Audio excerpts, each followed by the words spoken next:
Pada tanggal 14 Agustus 1945, Jepang menyerah tanpa syarat kepada sekutu. Berita tentang kekalahan tersebut sangat dirahasiakan oleh Jepang. Bahkan, semua stasiun radio disegel oleh Jepang. Tetapi, ternyata siaran tersebut tertangkap di Indonesia dan Sultan Syahrir mendengarnya.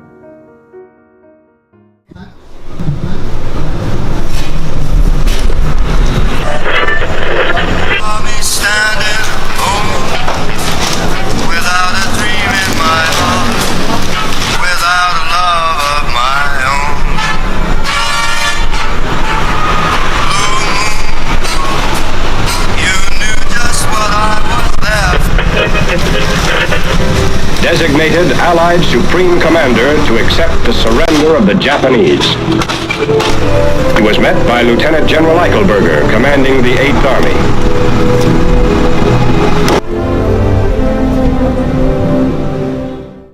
Sore hari, setelah mendengar berita kekalahan Jepang, Sultan Syahrir dan para pemuda mengadakan rapat di Jakarta. Beradanya kita di sini untuk melancarkan rencana kita menuju gerbang kemerdekaan Indonesia. Tapi Bung, Jepang masih menguasai Indonesia. Tanah Putra masih dikuasai oleh Jepang. Assalamualaikum. Waalaikumsalam. Saya mempunyai kabar bahagia untuk kalian semua. Saudara-saudaraku, saya mempunyai kabar bahagia untuk Indonesia. Jepang telah menyerah terhadap sekutu. Saya mendengar kabar itu dari radio BBC London di Bandung. Oleh karena itu, terjadi kekosongan kekuasaan di Indonesia. Itu merupakan kabar bahagia untuk kita semua. Tapi yang saya bingungkan, Anda membicarakan tentang kekosongan kekuasaan. Itu maksudnya apa? Jepang tidak lagi berkuasa di negeri kita karena telah menyerah terhadap sekutu. Sedangkan sekutu belum sepenuhnya menguasai Indonesia.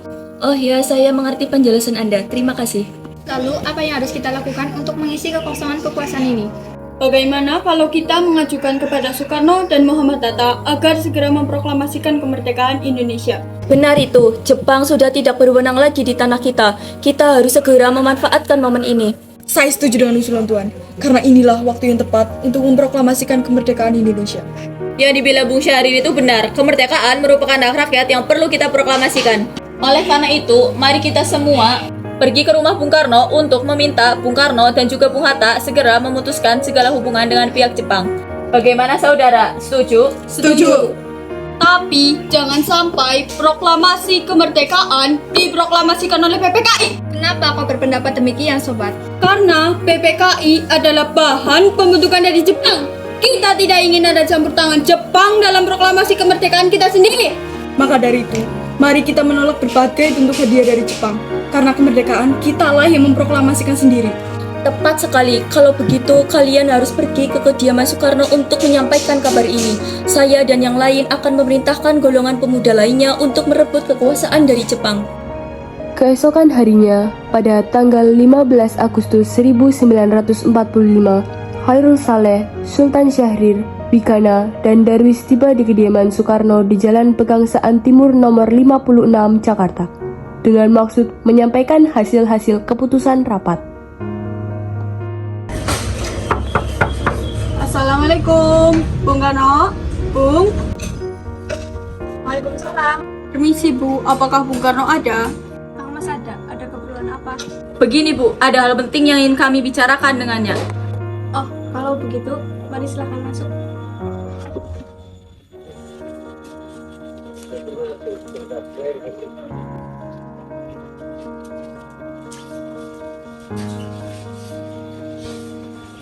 Sebentar, saya panggilkan Kang Mas dulu. Kang Mas, ada yang datang mencari. Ya, siapa Bu? Para pemuda datang mencari. Ada hal penting yang ingin disampaikan, kata mereka. Baiklah, saya akan menemui mereka.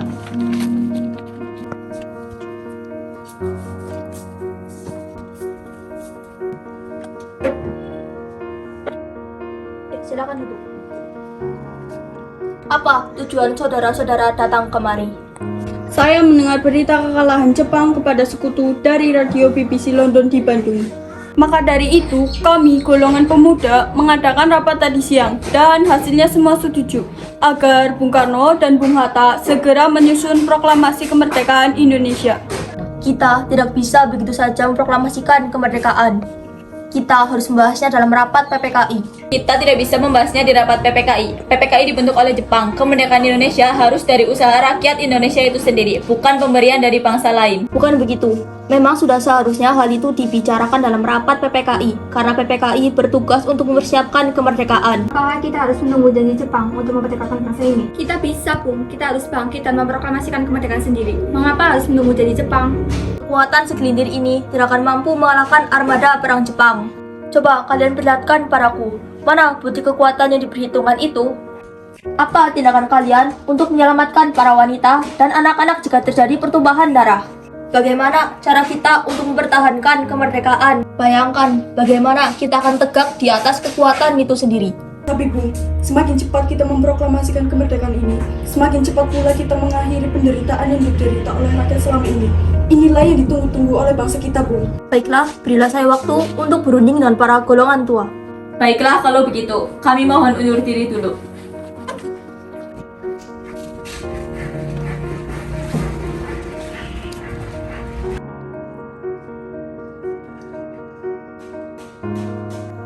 Karena masing-masing mempertahankan pendapatnya, keempat orang golongan muda tersebut berpamitan kepada Bung Karno. Mereka bergegas meninggalkan kediaman Bung Karno dengan wajah kesal. Kemudian, Soekarno meminta para golongan tua untuk datang ke kediamannya dan membicarakan permasalahan tersebut. Bagaimana ini para pemuda menuntut untuk segera memproklamasikan kemerdekaan? Tapi kita tidak boleh gegabah. Kita butuh waktu untuk mempersiapkan semuanya dengan matang, agar tidak terjadi sesuatu hal yang tidak diinginkan. Saya setuju. Menurut saya yang terpenting sekarang adalah menghadapi sekutu yang hendak berkuasa di negeri ini. Selain itu, masalah kemerdekaan yang akan dilaksanakan dalam sidang PPKI tanggal 18 Agustus mendatang. Bagaimana, Bung? Ya, lagi pula mereka masih muda, cara berpikir mereka masih pendek. Kita harus melihat ke masa depan agar kita bisa mempersiapkan semuanya dengan matang. Kalau tidak, bagaimana jika nanti semuanya akan berantakan? Baiklah, Bung. Nanti kita semuanya sepakat. Baiklah, saya sepakat.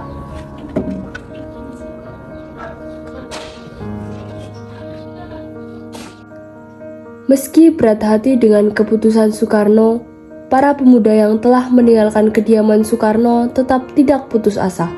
Mereka pun menyusun strategi bagaimana membujuk Soekarno dan Muhammad Hatta untuk memproklamasikan kemerdekaan sesegera mungkin. Akhirnya, mereka memutuskan untuk mengasingkan kedua tokoh tersebut ke Rengas Dengklok agar terhindar dari pengaruh Jepang di Jakarta.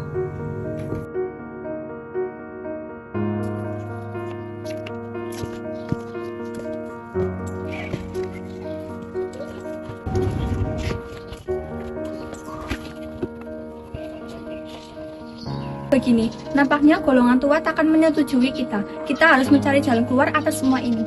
Benar sekali. Ada saran? Bagaimana kalau kita mengasihkan Insinyur Soekarno dan juga Muhammad Hatta keluar dari Jakarta agar mereka terhindar dari pengaruh Jepang? Gimana kita akan mengasihkan mereka, Bung? Bagaimana jika di Rengas Dengklok, suatu kota di Kawedanan Karawang? Tempat ini merupakan markas peta yang dipimpin oleh Sudanko Subeno dan letaknya di bawah Komando Peta Purwakarta yang memiliki hubungan erat dengan Daedan di Jakarta. Apakah kalian setuju? Setuju. Oleh karena itu, mari kita melakukannya malam ini. Para pemuda pun menyetujui ide Darwis tersebut. Pada malam hari, Insinyur Soekarno dan Muhammad Hatta dibawa oleh sekelompok pemuda menuju Rengas Dengklok. Rombongan ini berangkat dari kediaman Soekarno yang dikawal oleh pasukan peta di bawah pimpinan Darwis.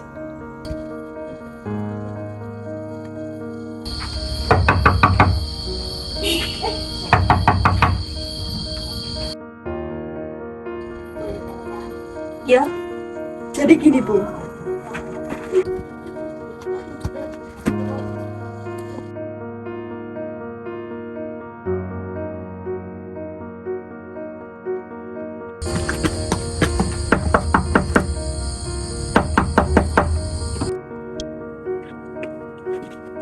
Ada apa ini?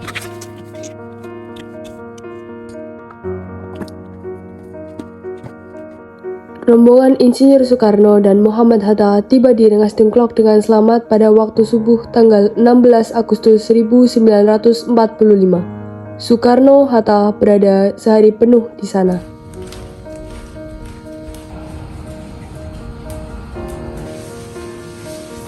Soekarno, Hatta, apa tujuan kalian membawa kami ke sini? maaf atas kelancaran ini, Bung. Ini demi keselamatanmu.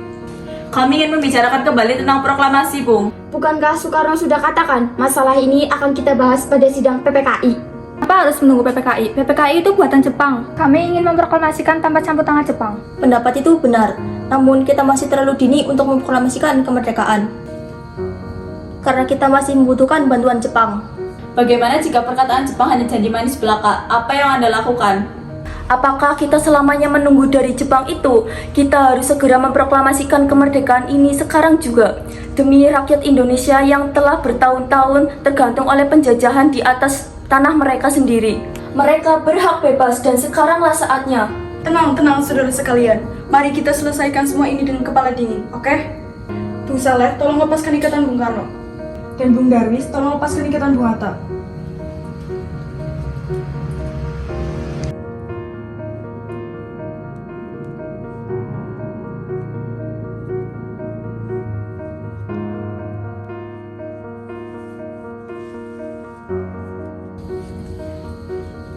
Bung Karno, Bung Hatta, ikut saya.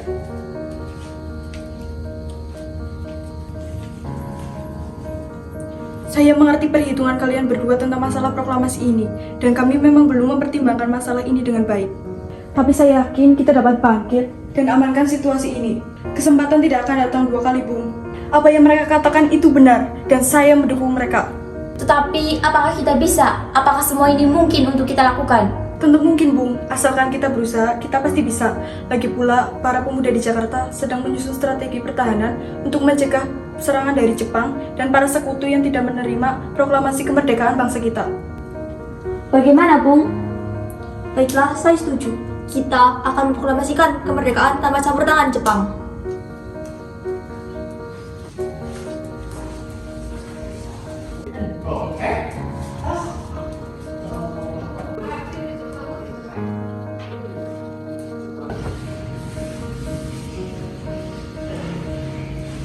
Sabu, kacamatamu mana? Iya, Bung.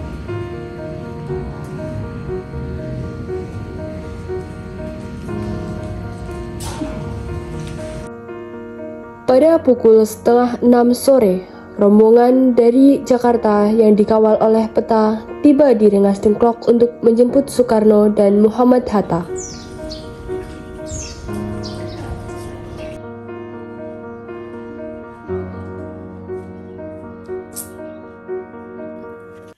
Syukurlah kalian semua baik-baik saja. Jadi bagaimana keputusannya?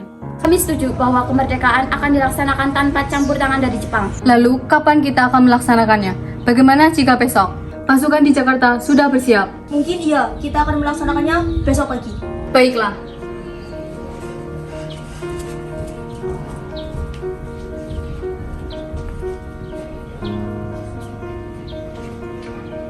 Bagaimana kita akan membicarakan naskah proklamasi untuk kemerdekaan kita? Jepang tidak akan mengizinkan kita sekarang, apalagi jika dia tahu kita akan rumuskan proklamasi. Saya punya ide. Kita akan meminjam rumah perwira Angkatan Laut Jepang, Laksamana Maeda. Kita akan ke rumahnya malam ini. Baiklah, Bung. Selesailah perundingan di Rengas Dengklok. Semua anggota golongan tua maupun muda kembali ke Jakarta untuk membahas lebih lanjut mengenai naskah proklamasi kemerdekaan tanggal 17 Agustus 1945.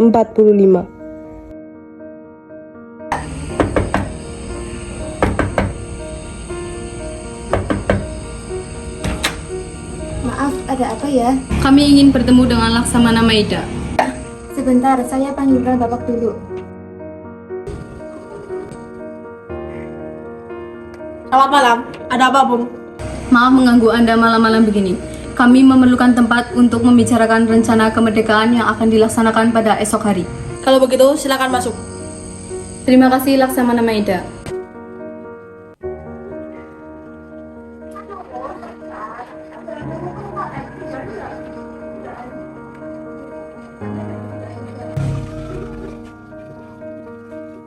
Saya turut bahagia mendengar kabar itu. Silakan pergunakan yang Anda butuhkan. Baik, terima kasih. Oke, silakan duduk.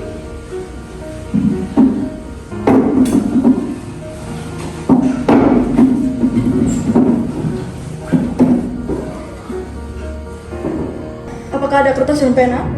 Tunggu sebentar, akan saya ambilkan. Tolong ambilkan pena dan kertas.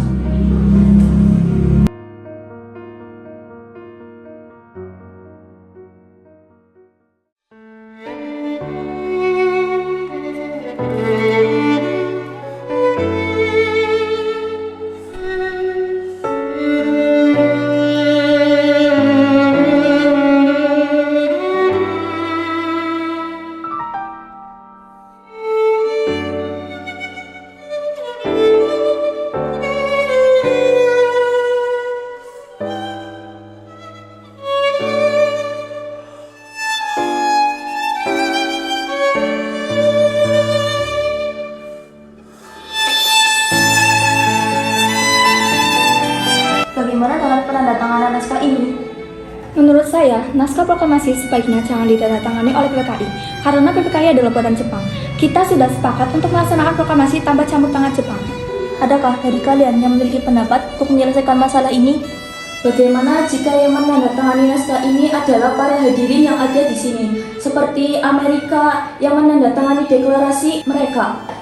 Jangan, kita tidak boleh meniru bangsa lain. Kita harus berbeda dari bangsa lain. Lalu bagaimana Bung Karno? Karena ini berkaca di Indonesia, berarti atas nama bangsa Indonesia. Ya, saya setuju. Bagaimana jika yang menandatangani naskah ini adalah Anda dan Bung Hatta sebagai wakil bangsa ini? Bagaimana? Usul yang bagus. Bagaimana kalian hadirin? Setuju! Tolong Anda ketik naskah ini. Baik, Bung. Apakah ada mesin ketik di sini? Oh ada, mari ikut saya.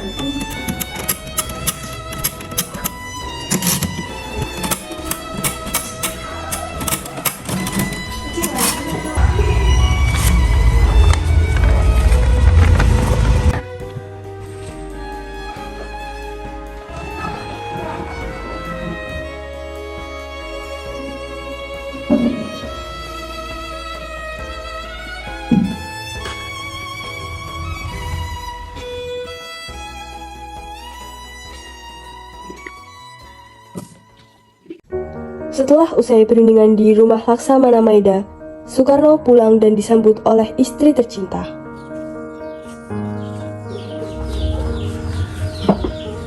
Alhamdulillah, semua berjalan dengan lancar.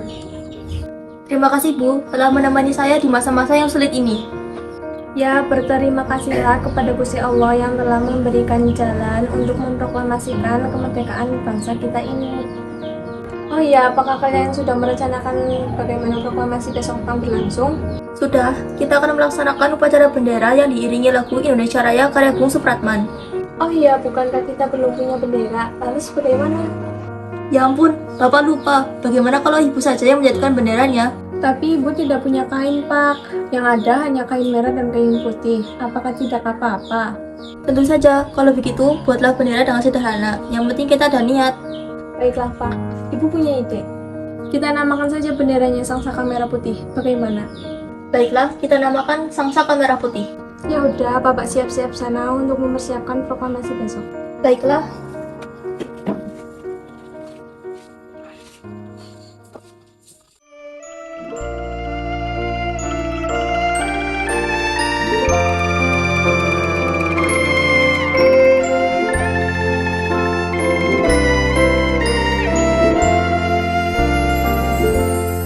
Indonesia tanah air beta, pusaka abadi nan jaya. Indonesia sejak dulu kala tetap dipuja-puja bangsa.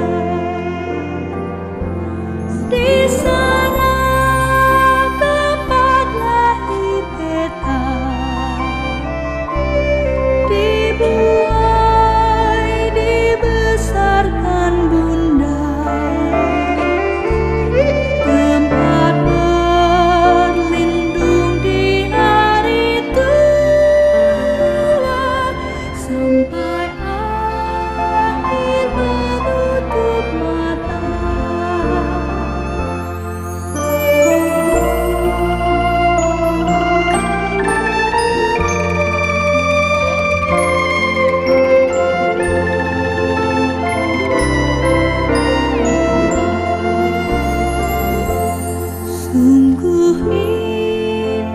tanah air beta, tiada bandingnya di dunia.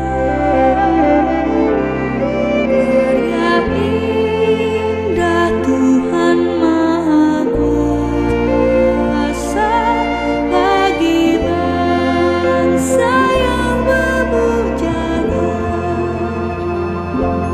Indonesia Ibu Pertiwi. Trimurti, tolong kau kibarkan bendera ini sebagai tanda kejayaan bangsa ini. Siap, Bung. Saya akan menyuruh anak didik saya untuk mengibarkan bendera ini. Baiklah, laksanakan. Siap, Bung.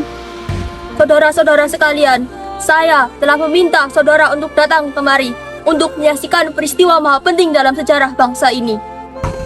Beratus-ratus tahun bangsa kita berjuang untuk merdeka.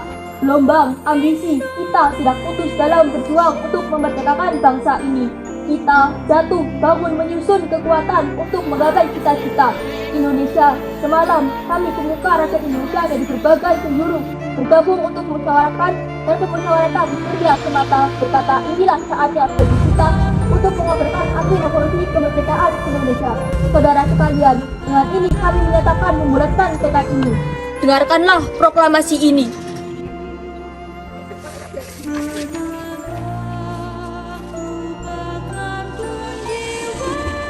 Kami, bangsa Indonesia dengan ini menyatakan kemerdekaan Indonesia. Hal-hal yang mengenai pemindahan kekuasaan dan lain-lain diselenggarakan dengan cara saksama dan dalam tempo yang sesingkat-singkatnya. Jakarta, 17 Agustus 1945. Atas nama bangsa Indonesia, Soekarno-Hatta.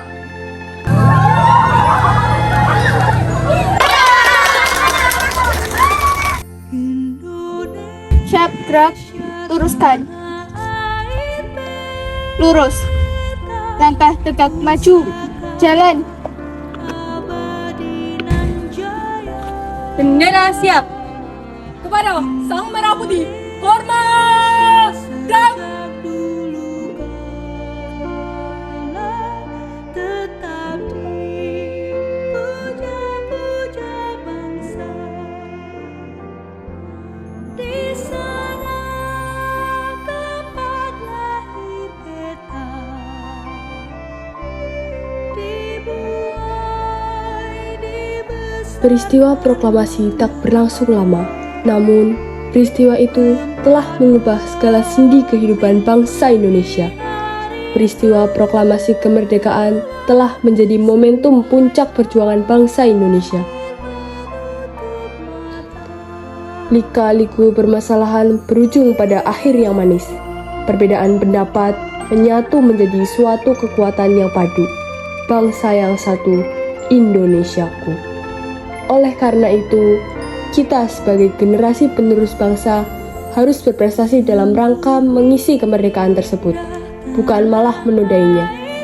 Kita harus bisa membalas budi para pejuang tanah air zaman dahulu dengan cara mempertahankan kemerdekaan ini.